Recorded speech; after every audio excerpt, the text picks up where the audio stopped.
welcome to Lake City Adventures. Pretty excited about today's video. So we're going to do something a little bit different that we've never really done before. So there's a company called SofaBaton, and as you might imagine, a company called SofaBaton specializes in universal remote controls. And they actually reached out to me after we published our home theater tour videos a couple weeks ago. Those videos kind of took off, thousands of views. And this company reached out to me and said, hey, we'd really like to partner with you and see what you think about our universal remote control.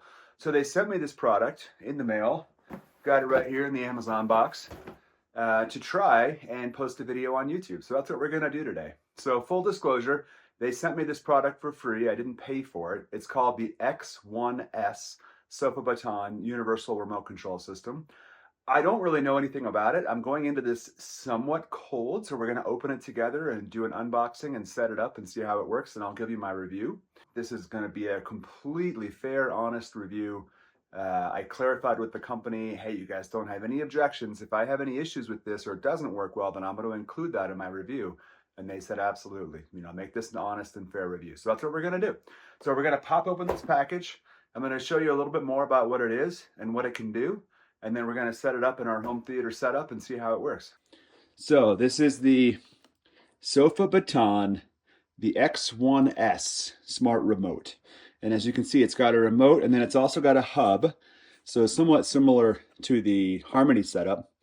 And so here's the features that it has in the box. Compatible with 50,000 devices. It's all in one. Customized activities. I think like the Harmony, it allows you to set up an activity with one push. So it better be able to do that, where it turns on the projector, turns on the receiver, turns on the Apple TV, sets the inputs to the right inputs. So it's just a one push kickoff for an activity. So we'll definitely test that. It's got a hub. It's got a mobile app.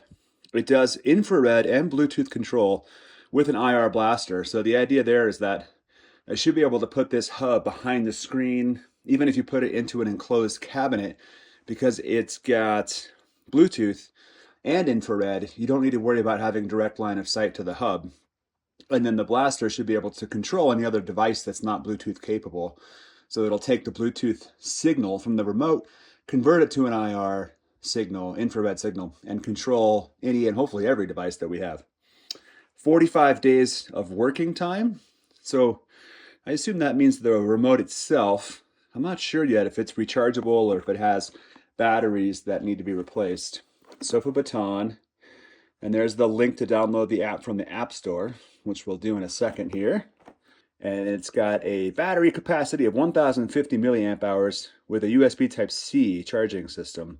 So yeah, it looks like it's a rechargeable remote. Takes about 3 hours to charge and should work for about 2 months. And get this guy opened up. Feels like Christmas. I gotta look, I'm gonna pull up, I don't actually know the retail price of this, so I'm gonna pull it up. I know it's on Amazon right now. So I'm gonna pull it up and I'll let you guys know in just a second how much this retails for. So, plastic's off. Let's open up the box, see what we got. All right, pretty nice packaging here. And then I'll take this padding out of here. All right, and here's the actual remote. It feels pretty good in the hand. It's kind of a smoother plastic, but it's got a little, plastic, but it's got a little bit of a grip to it. Pretty simple. You can see this scroll wheel it's already got a charge. So there's the screen that came on when I hit the scroll wheel. We've got activities, devices, and set. There's a central button there. And then you've got back, home, looks like a menu button. You've got your standard rewind, play, pause, fast forward, and then 4 color buttons down there. And if this is anything like the Harmony products, I assume you can customize one-touch activities to these color buttons. It's got a little protective, just has a little green label on there. I'm not sure what that was for. So there's the remote. We've got another card, basic settings for the remote. Okay, so it just gives you the orders. So you want to connect it to Wi-Fi, you want to add your devices and download the corresponding code base in the app. So we need to tell the SofaBaton what our devices are, and then we're going to create a new activity. So that's the order of operation here. And then underneath that, we've got this guy. So we're going to move this out of the way. And this looks like it's going to be the hub itself. A little protective wrapper on it here. Let's turn into that. And this, I assume, will be plugged in. It's got a little adhesive wrap. Boy, it is like shiny piano black. I don't know if you can see that with the reflection of the lights from the ceiling fan. This would be a fingerprint magnet, but it doesn't really matter because it's going to go behind the screen anyway. So this is the main hub. And it looks like on the back here, we've got a USB-C port and 2 ports. I think those are going to be the 2 ports for the IR blasters, is my guess, which looks like they're right here. Okay, so these are the IR blasters. If you can see that little device right there, will send an IR signal, and it looks like this just plugs into the back of the hub. And so this one looks like it only has 1, and this one looks like it has 2. So we'll see how that works here in a second. All right, so there you go. Unboxed hub, remote, power, cables, IR blasters. Well, let's get this thing figured out and see about setting it up. All right, so we're doing a little screen recording here. So I did download the app, which is called SofaBaton. I didn't record this part, but I had to register for an account. So you just put in your email, a password. It does 2-step verification. So I got a code in my email, put that in, and then it showed up here. So it looks like SofaBaton makes 2 different types, the U series and the X series. This is the X series, so we're going to tap on that, and we are going to say set up new hub. And so it's going to take us through the steps here. So let me go ahead and plug in the hub to the power outlet. Before we go any further in this video, I just wanted to point out, I did pull up this product on Amazon, the SofaBaton X1S, and it was $189.99 retail price. And also, the company was gracious enough to offer a discount for those of you watching this video. So I'll put the code up on the screen. The code is Lake City. And if you go to the website, enter that promo code, you'll get 15% off. So I just pulled out my right main speaker because I can't get behind the screen without it removed. And we're going to take a look back there, take the Harmony out, put the new one in.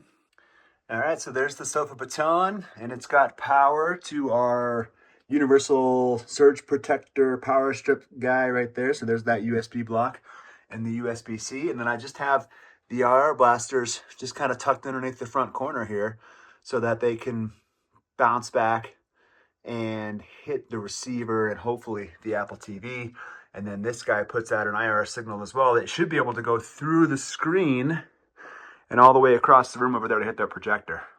So one thing the manual is pretty clear to say is that the actual remote does not do anything other than communicate with the hub. So the remote is just Bluetooth, and that hub sends out all the signals. So you got to make sure the hub or the IR blasters are within reach of all your devices.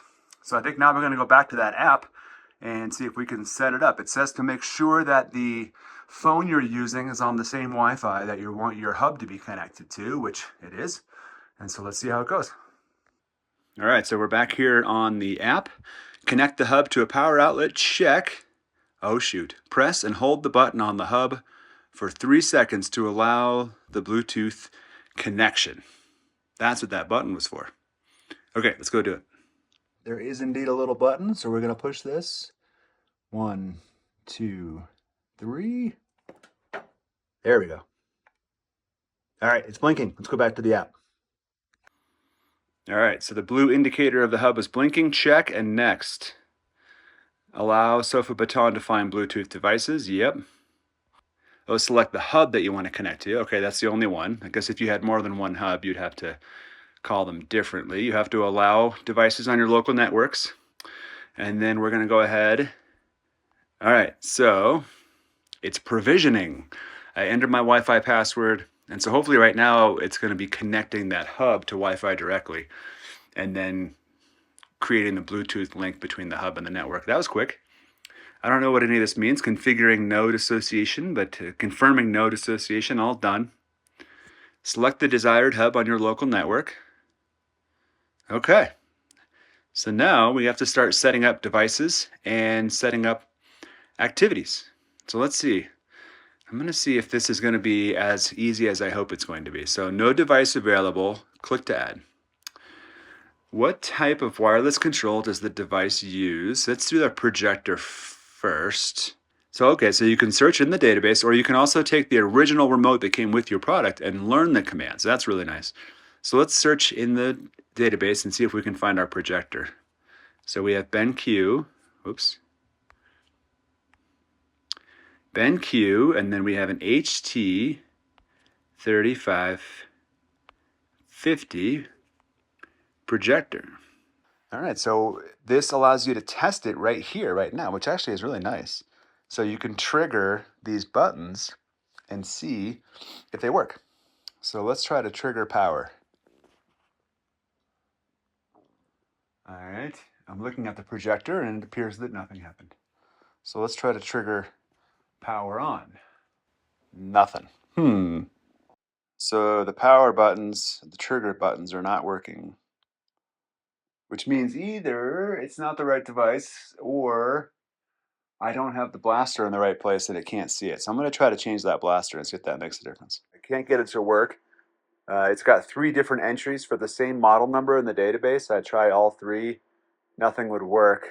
Randomly at one point it did turn on, but then I can't get any other command to work outside of the power, and even that one wouldn't work again. I tried messing with the IR blasters. I tried learning a command, and it blinked like it learned the command correctly, but it still didn't do anything. So I moved on because I was getting frustrated with that. So I moved on to add the Denon receiver, and that it added like butter. No problem. Found the model number, added it. Everything seems to work great. So now let's try to add the Apple TV. Which is, I guess, it's not infrared. I think it's Bluetooth. Yeah, Apple. It just says Apple. You can choose your icon, and that icon's fine. So let's see if that works. It's going to download the code base. This is what it did for the Denon 2. It takes a minute or two to download the codes for that particular device. I guess this makes sense. It doesn't take up storage space on your device by having all the codes for all 50,000 devices, and it just downloads the ones that you actually have. Okay, so we're gonna, within the Apple TV, we are going to add the hub as a Bluetooth device. At least that's what I think we're gonna do. So I'm here on the Apple TV, and I'm gonna go to settings, and it was here. I'm gonna go down to remotes and devices, and then I'm going to go down to Bluetooth. And it does show the SofaBaton, so I'm going to choose that. And let's see if it pairs correctly. Okay, it does say that it paired. Good, so let's go back to the app. All right, so we're back in the app, and it has updated and said the device has been added to the hub. So I'm going to hit complete. And then within here, I'm going to choose that activity. Yeah, and it works. Good, okay. So you can't see the screen right now because I'm recording the iPhone screen, but as I move my cursor left and right and up and down and hit home and volume, it's all working. So the Apple TV is added successfully, and the Denon is added successfully. It was just the projector that's the problem. But I'm going to try the Xbox next. I don't like that you have to know what the technology is of the device to be able to add it. You should be able to search by brand, and it should tell me what the device is, right? Okay, so it is infrared. Under Xbox, we have a Series X. All right, so I'm trying to now add my Superbox, which is a streaming device that's available on Amazon, which communicates with its Bluetooth, with its remote via Bluetooth. So I went back into the app here and I added a new app that said Bluetooth. It took forever to download the codes for this kind of generic Bluetooth device, but it did. And now it wants me to use the device to connect on Bluetooth. So this is the settings menu of the Superbox, and it does show the SofaBaton on there. So I'm going to connect to that, and it does say it's connected. So let's go back to the app and see if it's working. All right, so yes, so that's pretty cool. So the Bluetooth connection seems to work well. It added the Apple TV, no problem. It added the Superbox, no problem. And it added the Denon receiver, no problem. So I just got to figure out why the projector's not working. Now I'm going to go in here to edit. And I assume I can change the name, yeah, because I don't want to call this Bluetooth keyboard. I'm going to call this Superbox S5. Nice. Okay. All right, so now if I go all the way back, I've got these 5 devices added: BenQ, Denon, Apple, Microsoft, Series X, which didn't work. I just added it anyway, and the Superbox S5. Some of these say not configured, so let me go into DNON. And so I think what it wants to do is it wants to configure power settings, and this is that, do you want it to turn off when you're not using it? Do you want it to stay on, etc.? Yeah, I want to turn it off. And then it wants to know, does the original remote just have a power button, or does it have a separate button for power on and power off? For this receiver, it just has a single power button that just toggles. So that's what we're going to select. And then on and off sequence. And so for this one, it's just power on. But this is where you can, if I tap that plus, I can add a command or I can add a delay, and that's kind of nice. I don't think I show you guys this because it wasn't working, but on the projector, on my projector, to turn it off, you have to push the off button twice. So I modified this section to say press power off, and then I added a 1 second delay, and then press power off again so that it would turn it off correctly. Now the projector's not working yet, so I still have to troubleshoot that. But for the DNON, it should just turn on, turn off. And then it looks like I need to set the source configuration. So source configuration requires entering the device's built-in input options for automatic input switching when opening an activity. This is the receiver, so yes, I do need to switch input. So how do I do it? Direct input switching. So basically what this means is that my remote control for the receiver has individual buttons for all of my inputs, which is correct. So that's what I want to use. So I'm going to select that, copy it over from this particular device, which is good. And I'm only going to select the ones that I'm using. So I'm using 8K, I'm not using CD or external or internet radio or tuner or USB or AM or analog. I don't know what it is. I'm going to have to go look at the back of the receiver and see what's plugged into what. All right, so I've been working through this setup for quite a while. It's been a couple hours. It's not for a novice home theater person. If you're just thinking this is going to be a plug-and-play setup, I wouldn't say that. It's just a little trickier, and I'll explain why a little bit later. But I was able to get the projector working. For whatever reason, I can't get the projector to work with the IR blasters. So I had to just elevate the main hub a little bit behind the screen so that it could shoot through the screen. So it was being blocked by the bottom edge. And once I elevated it, now it's working. Let me show you. So if you see this here, I just took the box that the SofaBaton came in, and I just put the remote on top, and that elevates it high enough to get above that metal edge so that it shoots the infrared signal from the hub through the screen. And I just made sure to kind of put it all the way in the front, if you can tell, but I'm trying not to block any vents from the receiver. I don't think it'll really matter, but I'm just putting it right on the front of this receiver so it's not blocking any vents. So there you go. And with that, I think everything's working except for the Xbox. I still don't have any control of the Xbox.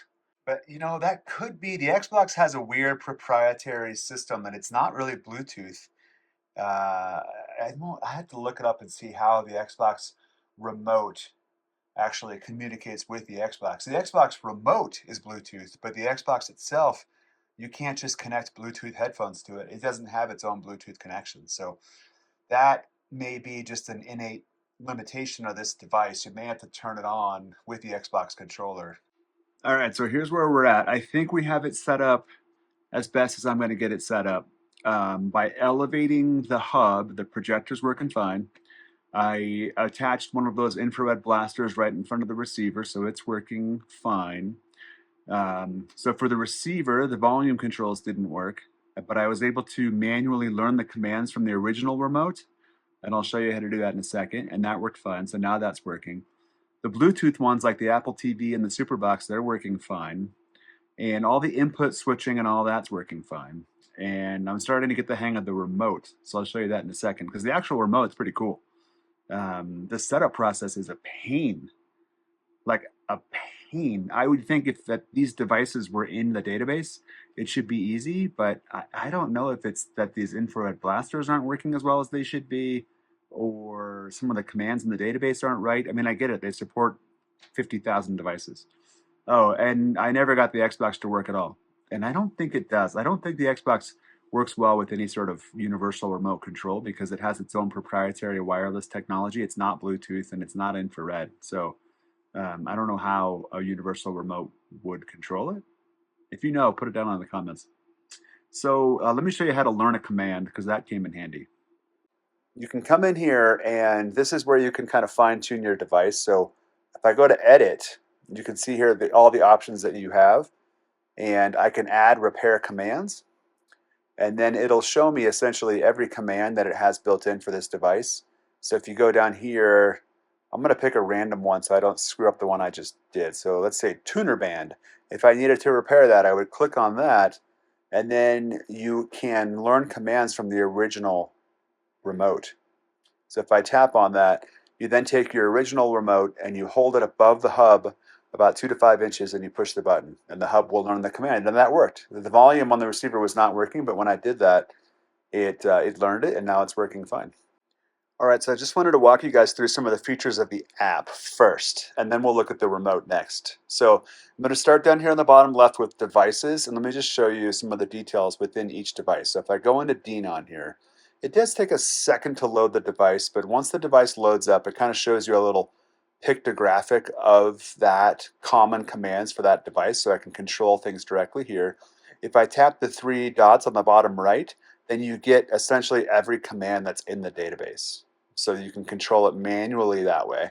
If I go to the top right and hit edit, then I have a bunch of commands here. So on that first line, I can tap on that and I can change the name of it. So if I want it to be more precise, I can rename it to exactly what my model number is, and I can change the icon. That icon's fine with me, but I'll change the name.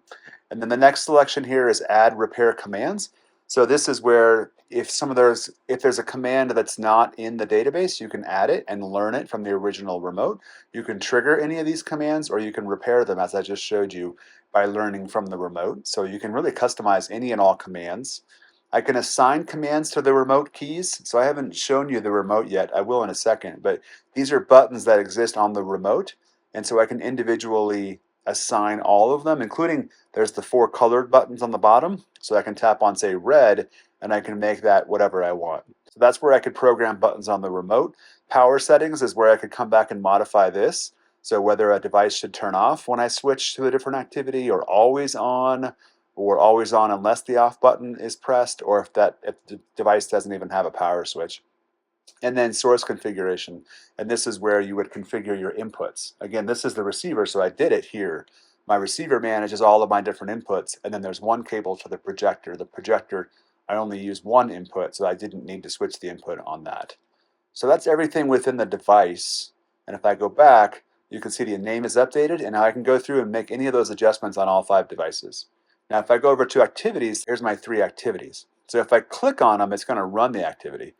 If I click the plus, I can add a new activity. And if I click the little pencil, then I can edit the activity. So I can change the order, and this is how it displays on the remote. Or I can go into this little pencil again, and now I can come in here within the activity and customize it however I want. So I can tap on the first line, and I can change the name or the icon. I can change what devices are included within the activity. And then underneath that, here, again, I can assign individual commands on the physical remote control to do whatever I want. And if you see, there's also where it has red long press there's actually a lot of these buttons can have 2 commands. So you can have a short press or a long press. And because now I'm in an activity, if I go down to the bottom here, if I'm in the Apple TV activity, but let's say I want my red button to control maybe a setting on my projector. So now I can come in here and I can choose the BenQ, my projector, and then I can choose any command I want. So say I want the red button to put on the test pattern of my projector. I can do that. So then when I'm in the Apple TV activity and I hit the red button, I'll get the test pattern and I can realign my projector. And then startup settings. This will tell you in what order things start up and in what order they turn off. So this is going to turn on the Apple TV. It's going to turn on the BenQ. It's going to turn on the receiver. It's going to change the source of the receiver to media player. And then it doesn't need to change the sources for the BenQ or the Apple. And so if something's not working correctly, like say it's not receiving the command to input media player because the receiver is not fully powered on by the time it sends that command, I can add a delay. And let's say I want to add a 2-second or a 1-second delay. Okay, and then I should be able to tap and hold this and drag it and put it there. So now it'll turn on the receiver, wait 1 second, and then it'll send the input command so that it doesn't miss that command. And that's actually pretty user-friendly, so that's nice. Under the Me tab is my login, and then one thing I found under settings, the settings is where you update your firmware. So if I go down here, you can sync your remote. Oh, I can find a remote. So if I tap that, the remote beeps and makes a noise. Really nice. I compare with a new remote. I can see my version info, which firmware version, which Wi-Fi version am I on. And then it's a quick one tap to update the firmware, which I did, although it was already updated. I'm already on, the current version is 2 and I'm on 2. And you can, there's separate firmware for the remote and for the hub, so you can update both of those separately. All right, guys, so here's the remote. So far, I actually really like this. I haven't done a lot of customizing yet, but just the general user friendliness of it. So there's an off button up here that'll power down all of your devices. There's a back button right here. And then there's a screen here that's controlled by this little rolling ball. So this little rolling ball controls the screen, and then all the buttons below are just buttons. So I can click into activities, and then these are the 3 activities that I have set up. And so if I, want to change activities, I'll just click. I'm already on Apple TV right now. This also goes left and right. So let's say if I go to play Series X, if I click on that one, my input's changing on my receiver.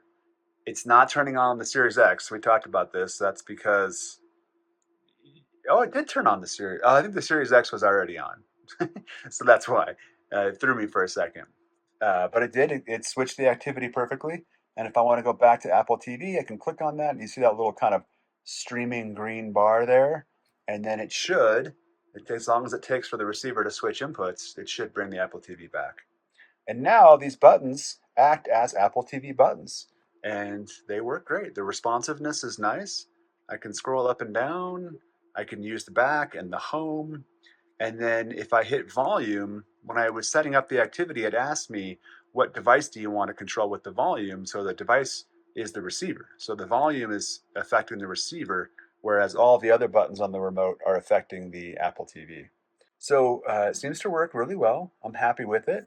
Now I can go back here and I can also go into devices, and then I can control each device individually with this little scroll bar. So I can come to Apple TV, and then it essentially has every command that Apple TV has is built into this screen. But if you remember in the app, we can come in here and customize this and create favorite commands and show which commands you actually want on the screen, because I don't need F1 through F9 for the Apple TV. So I could take all those out and create just the ones that I want on that screen.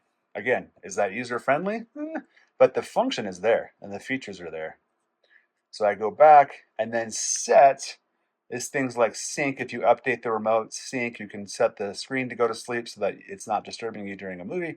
You can restart the remote, change the language or the firmware version. It just gives you everything that you need. I like that this screen just shows you the activities, because on an old remote, there was just icons and people always forgot what it was. And so I was able to, type in here exactly what I wanted that to say, and I think it makes it a lot more clear. And I like how the buttons just automatically switch, but the volume stays with the receiver. The remote's pretty nice. All right, so now I wanted to try and see if I can integrate my Hue devices. So I'm going to go to Add Device. I'm going to hit that little plus. And Hue is a Wi-Fi. You can see it supports Roku, Sonos, and Hue. I don't really have Roku on this setup or Hue, but I'm going to go to Wi-Fi. I'm going to go to Philips Hue. And it found my Hue bridge on my network.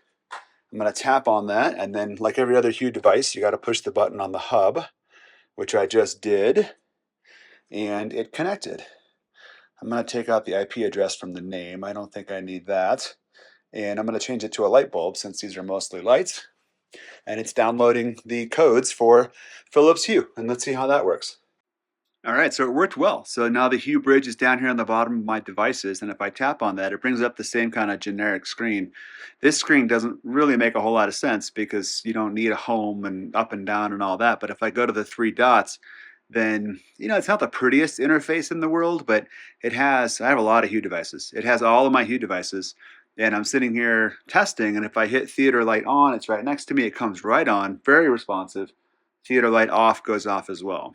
So I have some other smart outlets that are Wemo, and they're connected through HomeKit And to my knowledge, there's no way to control Apple HomeKit with this particular device. It does work with Google Home and Alexa, but it's not HomeKit compatible. So I can't really combine those kind of devices if they're not Hue. But still, I really appreciate the ability to control every Hue device from this universal remote as well. That's really nice. All right, we're still working on setup. It's 3:30, so it's been about 4 hours of setup so far. I don't mind this. I enjoy it, but you got to know what you're getting into if you want to set this up perfectly. So what I discovered is that having it set up as a Bluetooth remote has challenges. So I use this device called Superbox, and I get it. This isn't a common device, so it's not really designed to use this thing, but it's supposed to support 50,000 devices. So the Superbox has an option to set up your remote as either infrared or Bluetooth. So I set it up as Bluetooth so that it can go through walls. But the Superbox does not play well with Bluetooth remotes that are not its original remote. So the only way I could get it to work was to use the original remote to turn the Superbox on and then go to settings, and then it would recognize the SofaBaton Bluetooth control. So that's not good. So I deleted the device and I set it up again as an infrared device. However, it didn't have commands in its database. So I had to go through and individually learn every single command on the remote, which it did, but it often learned it incorrectly. So I had to go back and try it 2 or 3 times before it would recognize the button right. That worked, and then I thought I was all set. Then I added that device to my Watch Superbox activity, but when I used the activity on the remote, none of the buttons were programmed because these are all manual adds, so the device doesn't know what they are. So not only did I have to manually push the button while holding the remote next to the hub to learn every command, I then had to go back in the activity section and map every button to the command that it learned. So I just wanted to share this as an example of what I mean when I say that this setup requires some patience and some troubleshooting, and it's not the most user-friendly thing in the world. I think when I'm done, I'm going to like this thing a lot. But let me show you. I'm going to screen record again and show you what I mean by mapping the buttons. All right, so I'm here in Activities, and I'm going to hit the little pencil, and I'm going to update the Watch Superbox app, and then I have to assign the commands for the remote control. So I've done the first 4, but if you see, all the other buttons are not configured. The volume ones are because those are set to the receiver, but all the other buttons are not configured. So what I have to do each time, so I'm gonna set this OK button. So I need to select it, then I need to select the device, then I need to tell it that it's a normal key and not a macro key. Then I need to choose the Superbox as the device. Then I need to choose the command OK, then hit confirm and confirm again. So you know what I mean? Not the easiest thing. Normal. I'm doing the second one now. And you know, it doesn't tell you what button you're programming, so you have to remember. I think this was back, right? Yeah. Okay. So that's confirmed to be back. And now I need to program home. Once again, normal keys, choose the Superbox, choose the command, pick home, confirm, confirm. I need to do that for every single button. And that's after learning every single button manually by pushing the button while in learning mode while having the remote next to the hub. We are back in the theater room, and it's a few days later. I think that is enough when it comes to setup. You don't need to hear me keep talking about the individual setup functions. I think you can get a general idea of what this setup looks like with this remote, this SofaBaton X1S remote. So I wanted to wait a couple of days before filming the overall review of the remote so I could actually use it. So it's been about 4 or 5 days since I filmed the setup video, maybe even a little bit more. And now I've been able to use this thing quite a few times and be able to give you an honest review. And so let's do it. I'm going to go through pros and then I'm going to go through cons.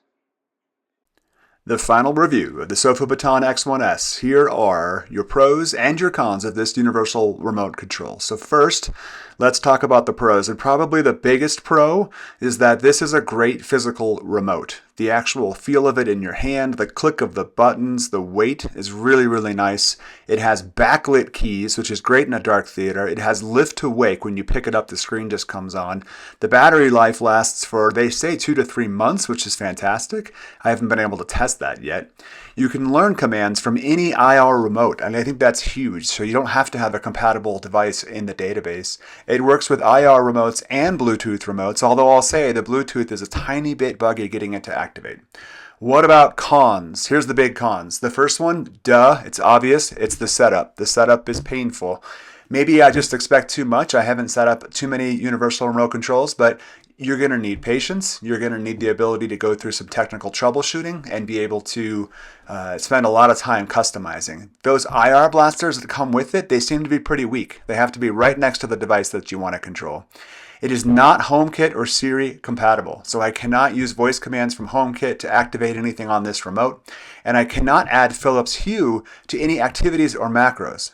So I can control Philips Hue from the devices within the remote. I can open devices, open Philips Hue control devices, but I cannot add Philips Hue to any activity or any macro. I can't set up an activity to say, watch Apple TV, and then it closes my blinds, which are not even Hue, so that would never work. But I also can't even set it to turn on or off a Hue light in association with an activity.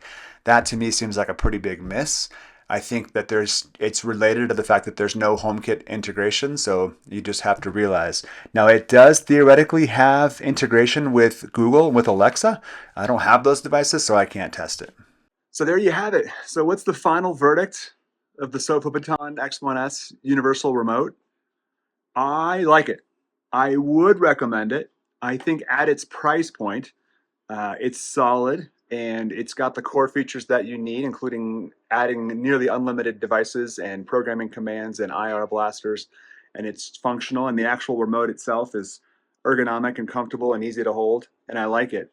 However, you absolutely, without a shadow of a doubt, have to go into it with the understanding that depending on your setup, it could be a pain to get this up and running. And you have to have patience, and you have to have a little bit of technical troubleshooting know-how, or at least willingness, to be able to get the IR blaster set up and add the devices and add the commands and customize the activities and customize the devices and set up macros and all those things. So it's not plug and play. It's going to take some time. It's going to take some effort. But if you're willing to put in the effort, it's a really nice remote. I think it's worth the $189 that it is on Amazon. And just a reminder that if you use code LAKEC on checkout with SofaBaton and the X1S remote, you'll get 15% off. So thanks for watching, guys. I hope this helps somebody out, and enjoy your universal remote home theater TV movie watching. See you next time.